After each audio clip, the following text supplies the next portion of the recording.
नमस्कार साथियों, आप सबका पुनः स्वागत है श्रद्धा एस्ट्रो ज्योतिष में। आज हम लोग कवर करने वाले हैं सिंह लगन की कुंडली में यदि शनि पंचम भाव में बैठे हैं तो क्या फल है। हम ये भी कह सकते हैं सिंह लगन की कुंडली में धनु राशि का शनि किस प्रकार का फल देता है। तो आइए शुरुआत करते हैं आज का क्लास का। लग्न से गिनते हैं तो ये आता है पाँचवा भाव, पंचम भाव। दोस्तों, पंचम भाव में पाँचवा भाव क्या बताता है? पंचम भाव बात करता है हमारे एजुकेशन सर्टिफिकेशन की, हमारे फ़ैन फॉलोइंग, हमें लोग कितना मानते हैं। कोई भी अच्छी सेलिब्रिटी, कोई अच्छा क्रिकेटर, उसको लोग बहुत पसंद करते हैं अगर पाँचवा भाव मजबूत होता है। पाँचवा भाव सडन गेन, अचानक होने वाले फ़ायदे, कोई लॉटरी सट्टे में पैसा लगाया वहाँ से रिटर्न मिलेगा नहीं मिलेगा, पाँचवें भाव से देखा जाता है। पाँचवा भाव हमारे रोमांस को भी बताता है। इनफैक्ट मैरिज से पहले होने वाले रोमांस संबंधी, बेसिकली इसका संबंध जब पढ़ाई के दौरान होने वाले रोमांस की बात करते हैं, अगर इसके और इसके संबंध अच्छे बनते हैं 5 और 7 के, तो ये लव मैरिज की भी बात करता है। और पाँचवा भाव हमारे शरीर के बात करें तो पाचन तंत्र को बताता है, डाइजेस्टिव सिस्टम की बात करता है। अब यहाँ पर धनु राशि जो अग्नि तत्व प्रधान राशि है, क्षत्रिय गुण रखती है, बृहस्पति की राशि है, तो ये लोग अपने पढ़ाई को लेकर बड़े अनुशासित से जान पड़ते हैं। सही को सही, गलत को गलत कहने का मादा रखते हैं, दम रखते हैं। ऐसा नहीं है कि मादा रखते तो हर बार ये मंगल की बात होगी। मादा रखने वाले और भी प्लैनेट हैं, तो बृहस्पति भी अपनी धनु राशि में क्षत्रिय की तरह बर्ताव करते हैं। किसी राज दरबार में काम करने वाला राजपुरोहित, इस प्रकार के विचार बृहस्पति के रहते हैं। और शनि यहाँ पर अष्टम भाव का, माने षष्टम भाव का, नॉट अष्टम भाव, छठे भाव का स्वामी और सप्तम भाव का स्वामी होकर बैठा है। तो शनि जब अपने से 12 होकर एक ऐसी राशि में बैठा है जो बहुत ज़्यादा पसंद नहीं करते हैं वो राशि को, जब तक कि कहीं इनके साथ बृहस्पति इन्वॉल्व ना हो जो राजयोग बना देगा। नहीं तो यहाँ शनि ज़्यादा अच्छे फल नहीं देते। आपकी पढ़ाई में अड़चने आना, शुरुआत में बाधा आना, पढ़ाई ये लोग कहीं ना कहीं इस प्रकार के विषय की करना चाहते हैं जहाँ जिसके हाथ में अथॉरिटी हो, पावर हो, तो अच्छे अधिकारी, उच्च अधिकारी बनना चाहते शनि, क्योंकि न्यायाधीश की बात भी करता है। अगर राजयोग बन जाता है तो वो उस पद को पाने में प्राप्त हो जाते हैं, अदरवाइज़ ये दिक्कतें लाता है। क्लियर हो गया? पढ़ाई में अड़चने लाता है। जब तक राजयोग नहीं बनेगा ये कॉम्बिनेशन आपको दुख देगा ही देगा, टेंशन देगा ही देगा। फिर बात कर लेते हैं रोग व्याधियों का स्वामी अपने से 12 होकर बैठा है, तो पढ़ाई के दौरान कहीं ना कहीं बीमार होने की संभावना प्रबल रहती है। पढ़ाई बीच में रुकने का कारण बीमारियां हो सकती हैं। एजुकेशन लोन कुछ ऐसा लिया पढ़ाई के लिए, उससे फ़ायदा नहीं हो पाया, लेकिन उसको आपको लगा था मैंने अच्छा लगाया, लेकिन वो नहीं फ़ायदा दिला पाया आपको एजुकेशन लोन। और ये भाव, क्योंकि कंपटीशन का भाव भी अपने से 12 होकर कमज़ोर अवस्था में बैठा है, तो कंपटीशन लड़ते हैं ये लोग, लेकिन उससे ज़्यादा सुखद परिणाम नहीं निकलते हैं। प्रतियोगिता परीक्षा में पास हो जाना, उसके बाद अंत तक ना पहुंच पाना, इस प्रकार की बातें दिखाई देती हैं।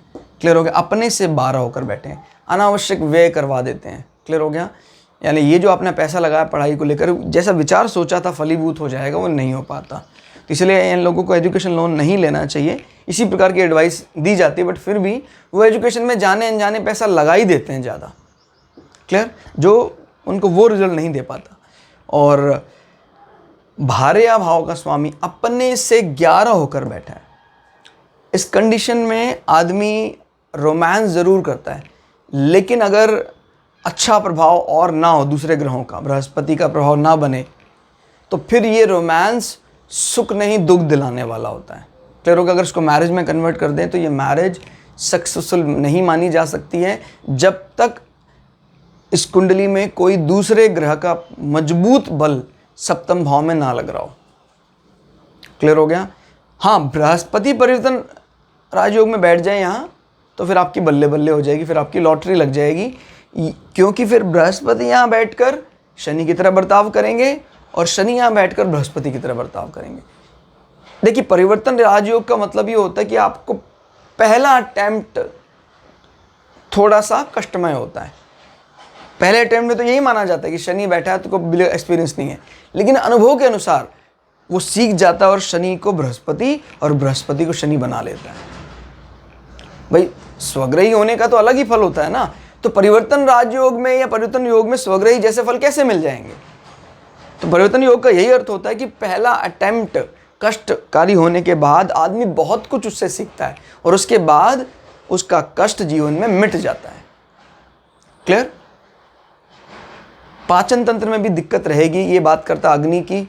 शनि ठंडा ग्रह है, तो कहीं ना कहीं आपके मतलब पेट में कोई ठंडी वस्तुएं खा लेने के कारण कॉन्स्टिपेशन, कब्ज, इस प्रकार की बातें भी यहाँ से देखी जा सकती हैं। अग्नि में ठंडा द्रव्य, इस प्रकार की बात दिखाई देती है, यानी पित्त को कमज़ोर करना, बाइल जूस को या पैनक्रियाटिक जूस को कमज़ोर करना, वो बात यहाँ दिखाई देती है।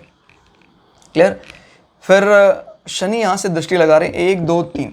तीसरी दृष्टि अच्छी है कि कहीं ना कहीं पार्टनर को बचाने का काम करेंगे, लेकिन इसमें अगर बृहस्पति राजयोग में इन्वॉल्व नहीं होते हैं तो किसी और, शुक्र की दृष्टि, चंद्रमा की दृष्टि अपेक्षित है 7th हाउस में, नहीं तो ये प्रेम संबंधों को खराब कर सकती है।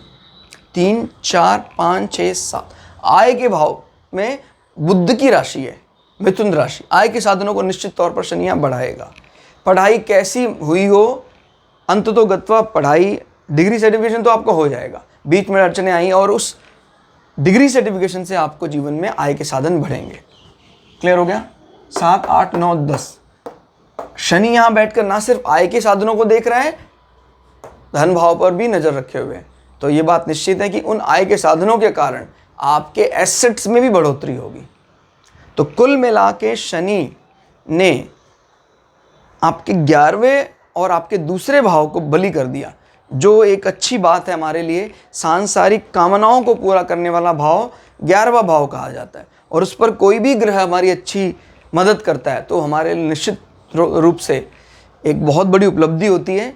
कई दृष्टि से इसको शुभ नहीं माना जाता है, क्योंकि इससे ज़्यादा अटैचमेंट हमारे मोक्ष में बाधक बन जाती है। लेकिन यकीन मानिए, सांसारिक सुखों को बढ़ाने के लिए सबसे अच्छा भाव कहा जा सकता है 11वां भाव। तो आज के लिए इतना ही। क्लास आपको कैसी लगी कमेंट करके जरूर बताइएगा। मिलते हैं अगली क्लास में, तब तक के लिए जय श्री भृगु पराशरा, जय श्री शुक्राचार्य, नमस्कार।